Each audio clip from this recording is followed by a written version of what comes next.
tugenda mu battle wano team alien team palaso Uganda police egenda tuwa olukusa bibalwa bayitingana waliwo TV station yemwe kwataganye n'abategesi bamutegesi wa palaso mumumanyi omutima gwe ali mukulwana bwezingirire okulaba nga omwana tafuna permission naye tukikozeeko buli muntu awagenda ku Freedom City oyino genda okulaba show musajja wa muwe bisatu mumanyi omutima gwe yabadde akola yitide mu security okulaba nga shote baawo kyovola bawedda nga ayogeza confidence naye guba mutima mubi ekyana kyeyi yabannange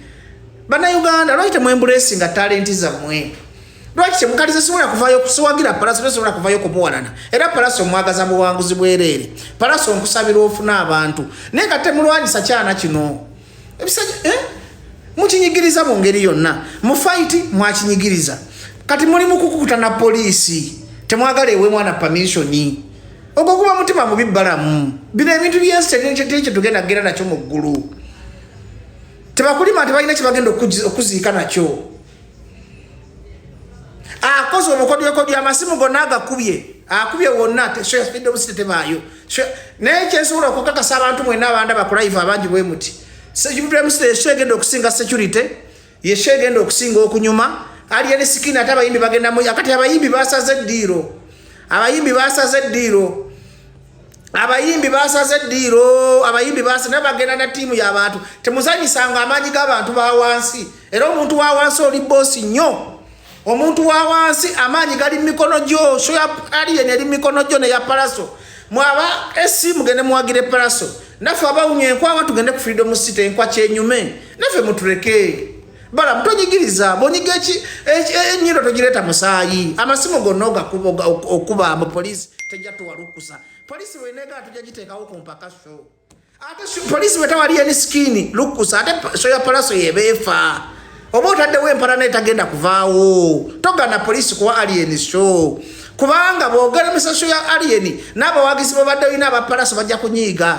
kisho kisale nabagambye competition eri health banungi deka abana muziki gukaabe deka abawagizi basalewo deka public esalewo netuteka munyomanyo lokuba oli mu system mukatona muguluso ya alien skill nete bayo bala muneyo tegenda kubayo ze nkyogera Bajjo ate ze ndi commander ndi jeno ze njagala nyo palaso namwe nabagenda okwagira palaso mugende sibayina ko buzibu naye muteka mu pingi pongo theory gyo yagala okukola bala mu nkumanyi oli mu pingi pingo theory ze kumanyi oli mafia katoira akazanyo kozanya olaba kino ekyana kikutadde ku pressure we no tuyana tonakyusa na sati atoyine sati kumpiemu tonagikyusa yo netuyanye otandise okwogera ebitakwandagana mu kamera musimanyi Bajjo yangamba Apetex yagula amayirungi simanyi nagula enkwacho enkwacho ekulinye ku mutwe oyogera ebitakwandagana ne bageze bagane so ya alien skin okubaawo le mugendo okulaba ati banna Uganda bananyini Uganda ate mbabwagala shozi nyume shozo namuzilekezi Uganda police mwina ku providing a palace security nungi mwina kwa alien security nungi alien security namugambi aita mubayaye bagenda okwekolera security era mwabaroza tibagenda kubba obusimu tekiriyo mulimba tebabalima twali bagenda okubba obusimu twabali muntu agenda kufa oyo propaganda ate buli omukoma okwogerera obi alien security muba mwongeza abantu bwagazi buli loko manti oyogerera omwana nti omukyasa kati bala mumanyi nti okola marketing mbota show ate go tukolera obulango bala mutukobaza obulango botukoledde leero ngali eni skin bwe yakolera palaso buli lolaga omuntu omutima omubi tekiba kirungi ekikineka kati ko tosobola bala mutonyumira ogamba nti omwana avudde mu ghetto nga tomumanyi aze n'ayugumya ensinga Bobi Wine bwe yayugumya Museveni awo trend bweraga nti fe abanyomebwa bemuloza tetulina magezi tetegera Katonda fe bagenda okusitula n'omukulembeza agenda okubafuga ava mu ggwanga erinyomebwa ngali eni skin we mumunyoma muleka abantu bagenda ku Freedom City bayiteko temukola mutima mubi ate omuntu omugezi bala mu kiwandibadde ate kuwandibadde supporting ane alien skin okubaawo sawa zo mulina okukola ebintu bino wammanga mulina okusabira omwana oyo abeere mulamu mulina okusaba show yebeeyo nenegeza nebaawo palaso ogenda kufuna dent bala bagenda kukozesa ensobi yakuteekako dent etalivaawo kubanga competition yenyuma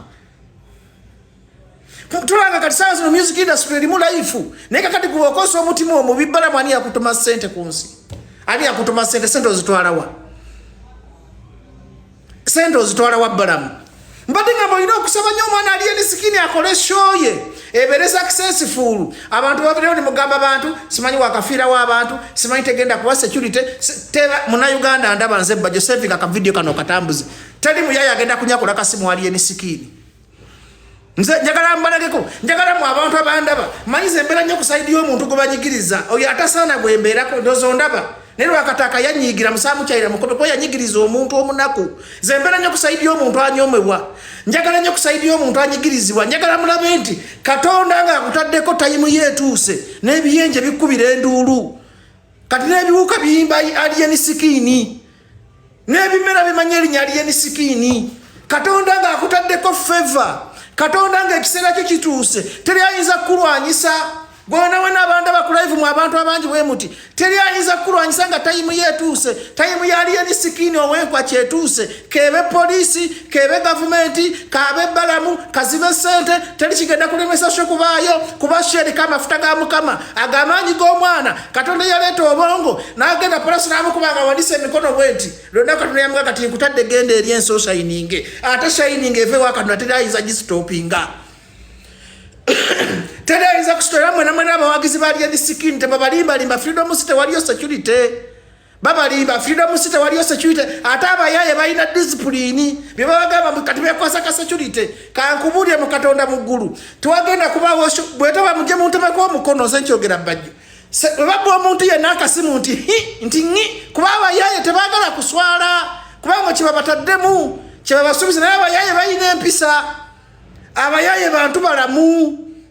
era gwabera mbotidde security mu Katonda mu ggulu aliyeni sikini yenyina ali mukudumira security yabagaba temubba obusibu mugenda kunswaza kubanga ye mwana yaze kumenya byafaayo nga polisi bwe yamukuba n'atamuddiza nga wanise emikono ye security engeri yagenda gikuma mu ku freedom city kubanga nabagenda mwana agenda kumenya byafaayo agenda kumenya likodi nga polisi bwe yamukuba ne mulowooza mwena nti aliyeni sikini yalina okuddiza polisi ge magezi gagenda okukozesa maama oyingire n'omwana wo ne taata odde waka nga tewali akkoonyeeko kubanga security eba y'abantu Uganda police kegabe magye ga ggwanga tegalina busobozi gaba security ku Kivulu wabula abantu bennyini bagenda okwekuuma abantu bagenda okujja ku freedom city tebajja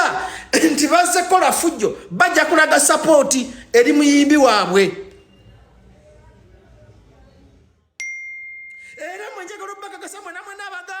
Busimanyi security simanyi biki mu Katonda mu ggulu kino nze nkyogedde bampita Bajjo ndi Saalongo bwe bakubagako wadde ka orbit todangamu kwesiga Bajjo kyekugamba because abayaye balina challenge abayaye tebasobola kuva mu aliyeni sikini kola fujjo abayaye tebasobola kuva mu muyaye munnaabwe abayaye balina kibayita solidarity abayaye balina kibayita solidarity tebasobola kweswaza mu bajje babbe Chamanyi era wanabawo akavuyo konna kajja kuleetebwa ate security agencies okusiiga omuvubuka kubanga omuvubuka ono bamutidde nnyo batidde another Bobi